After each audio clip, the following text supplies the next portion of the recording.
Yoginamapi sarvesham madgata antaratmana sadhyavan bhajate jo mam same yuktatamo. So yogis, they are not interested with material enjoyment because material enjoyment is temporary.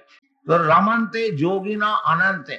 Everyone is seeking after happiness, blissful life.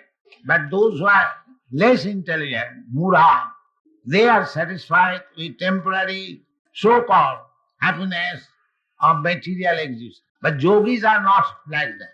Yogis are interested in the permanent happiness. Ramante yogina anante, not ante. Antavattu imang deha.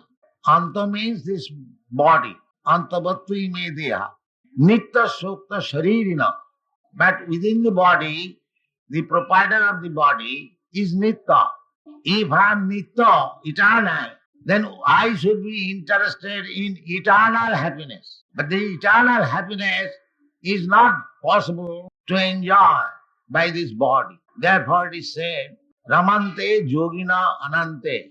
So Ananta Raman, that is the description of Rama. Rama means Ananta Ananda, unlimited happiness. Iti Rama Padenaso Parabrahma Vidhiyate. Rama is Parabrahma and Krishna is also Parabrahma. Krishna is recognized by Arjuna after understanding Bhagavad Gita.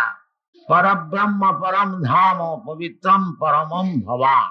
So there is no difference between Rama and Krishna. Krishna is also Parabrahma and Rama is also Parabrahma.